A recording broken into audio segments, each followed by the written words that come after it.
जय श्री राम बच्चों। Class 12 physics chapter 2 electrostatic potential and capacitance. Last class में मैंने तुम लोगों को क्या बताया था? ग्रुपिंग ऑफ कैपेसिटर, सीरीज और पैरेलल दोनों ही मैं तुम्हें बता चुका हूं, आज ही की क्लास में बताया है।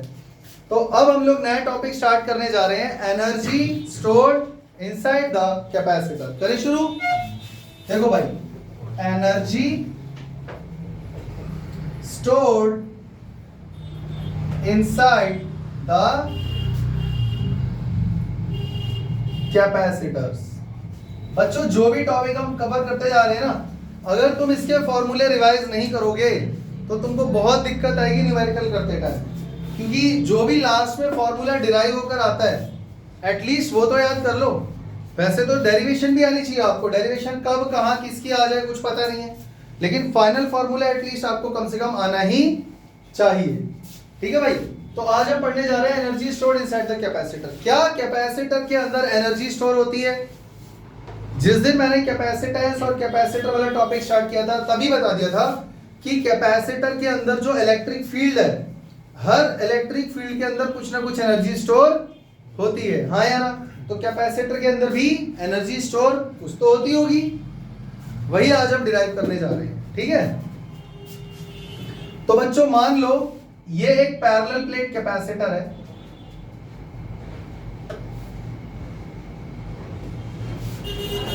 इसमें एनर्जी तो तब स्टोर होगी ना जब इस पे चार्ज होगा। तो पहले मुझे इसको चार्ज करना पड़ेगा। चार्ज करने के लिए क्या लगाऊंगा?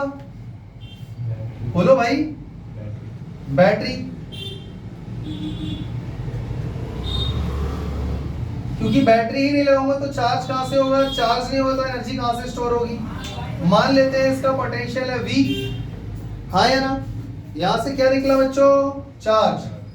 ये हो गया प्लस प्लस प्लस, इस पूरी प्लेट पर आ गया पॉजिटिव चार्ज और इसी वजह से इस पर आ जाएगा नेगेटिव चार्ज। क्या इसके बीच में इलेक्ट्रिक फील्ड होगा बच्चों? प्लेट्स का एरिया क्या है? प्लेट्स पे चार्ज क्या है? समझ में आ रहा है? Plus minus Q, area A है और दोनों प्लेट्स के बीच का डिस्टेंस कितना है? d। यहां तक कोई दिक्कत?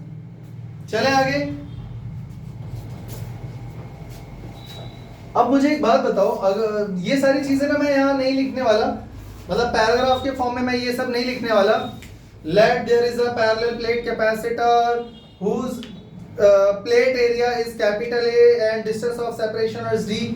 वो सारी चीजें फिगर में मेंशन हो गई हैं। ठीक है, मुझे ये बताओ, ये जो बैटरी है इसी से तो चार्ज निकल के इस पे जा रहा है और उसी से ये चार्ज हो रहा है। और मान लेते हैं इस कैपेसिटर का कैपेसिटेंस है C। क्या है? C। तो फॉर्मूला होता है Q is equal to CB, हाँ या ना? तो पोटेंशियल का फॉर्मूला क्या हुआ? V is equal to Q by C, हाँ या ना? देखो ये सारी चीजें लिखूंगा ना टाइम वेस्ट हो जाएगा। लिखूं क्या? प्लस माइनस Q क्या है, प्लस माइनस सिग्मा क्या है, A क्या है, D क्या है, E क्या है, ठीक है, और क्या बचा? V क्या है। ये सब आपको पता है, ये सारी चीजें मैं नहीं लिख रहा। तो मैंने यहाँ पे डायरेक्ट कैपेसिटेंस का फॉर्मूला लिख करके V equal to Q by C निकाल दिया। मुझे ये बताओ, इसको चार्ज कर कौन रहा है? बैटरी। इसको चार्ज करने में क्या इसकी एनर्जी खर्च हो रही है? हाँ, एनर्जी खर्च हो रही है, मतलब ये कुछ वर्क डन कर रहा है। हम ये बात अच्छे से जानते हैं, चार्ज को फ्लो कराने के लिए एनर्जी खर्च, ऊर्जा खर्च होती है। क्या ये बैटरी वर्क डन कर रही है? हाँ या? तो ये बैटरी जो एनर्जी खर्च कर रही है वही एनर्जी इसके अंदर स्टोर हो रही है। आई बात समझ में? ये जो हम पढ़ रहे हैं ना एनर्जी स्टोर, वो कौन सी एनर्जी है पहले ये तो बताओ? पोटेंशियल एनर्जी है। और पोटेंशियल एनर्जी ऑफ कैपेसिटर जो होती है वो उसके अंदर आई कहां से एनर्जी? किसी ने वर्क डन किया होगा। लेक्चर 1 में ही मैंने तुम्हें ये बात क्लियर कर दी थी, जब हम किसी ऑब्जेक्ट के ऊपर वर्क डन करते हैं तो जितना भी हमने वर्क डन करा है वही उसके अंदर स्टोर हो जाता है पोटेंशियल एनर्जी के फॉर्म में, हाँ या ना? तो इसके अंदर जो पोटेंशियल एनर्जी स्टोर होने वाली है या हो रही है, किसकी वजह से?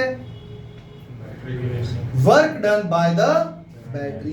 इतनी बात समझ में आ गई? पक्का?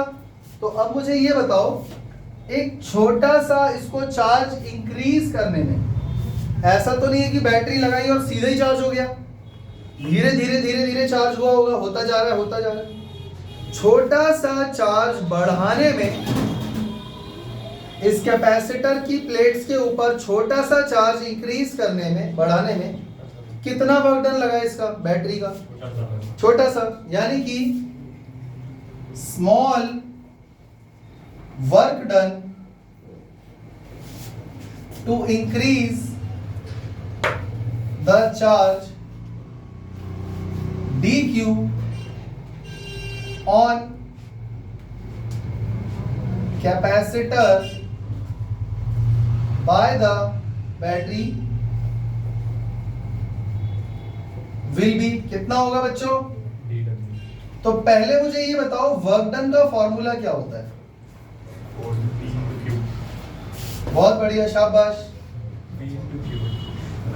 पोटेंशियल का फॉर्मूला होता है वर्क डन अपॉन चार्ज। तो वर्क डन का फॉर्मूला क्या हो गया? V into Q।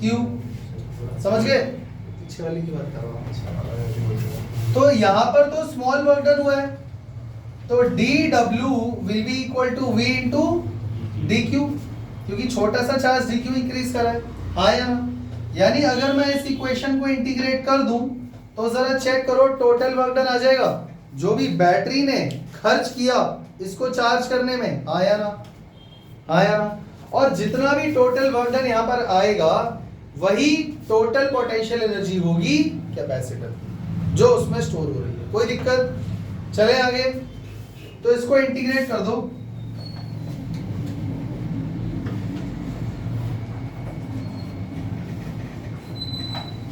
बच्चों अगर dW का इंटीग्रेशन करोगे तो क्या आएगा? टोटल वर्क डन, हाँ या ना?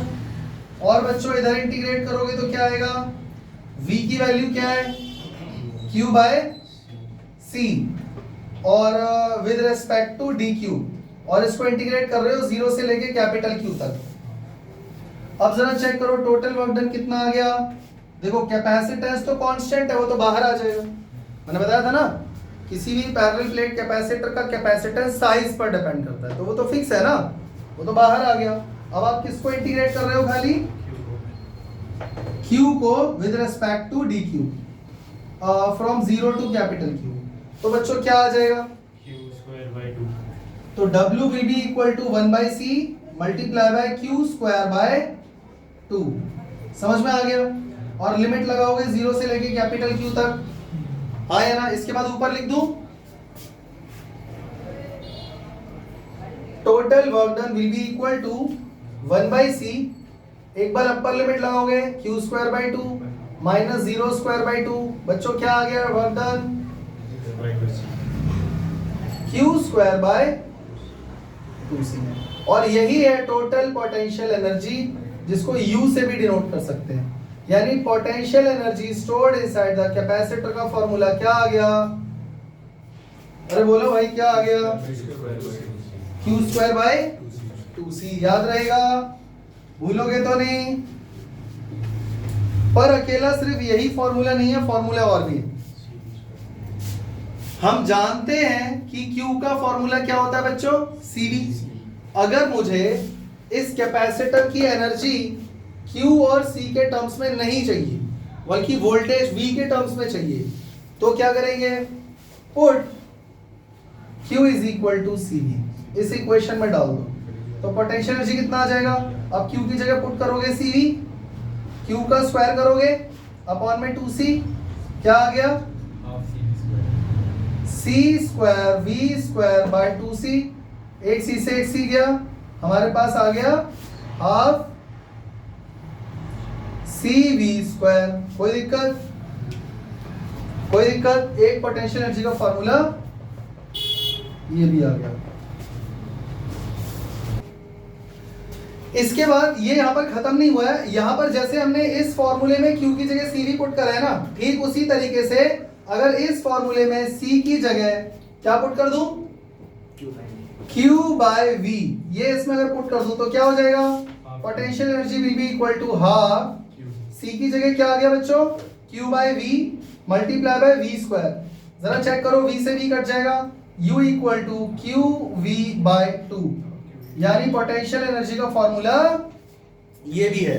इसका मतलब ये हुआ कि अगर आपको कैपेसिटर के किसी भी कैपेसिटर की पोटेंशियल एनर्जी फाइंड करनी है तो देख लेना इन तीनों में से कौन सा फॉर्मूला लगाना है। अगर QV के टर्म्स में चाहिए ये रहा, CV के टर्म्स में चाहिए ये रहा, और Q और C के टर्म्स में चाहिए तो ये रहा।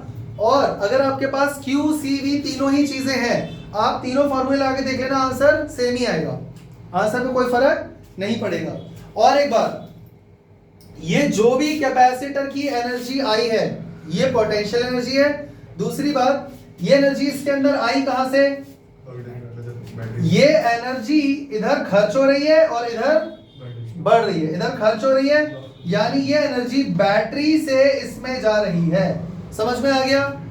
तो जो भी कॉस्ट आपका खर्च हो रहा है बैटरी में, वही यहाँ पर एनर्जी इंक्रीज हो रही है, कोई दिक्कत। इसके अलावा ये एनर्जी इसके अंदर दिखाई कहां पे देगी, ये एनर्जी इसके अंदर इलेक्ट्रिक फील्ड के फॉर्म में नजर आएगी, कोई दिक्कत? समझ में आ गया? मुझे लगता है ये पोटेंशियल एनर्जी वाला topic, energy stored in the capacitor, आप लोगों को समझ में आ गया होगा। इसका स्क्रीनशॉट लेकर कॉपी में कर लेना। मिलते हैं अगली क्लास में, तब तक के लिए जय हिंद, जय श्री राम।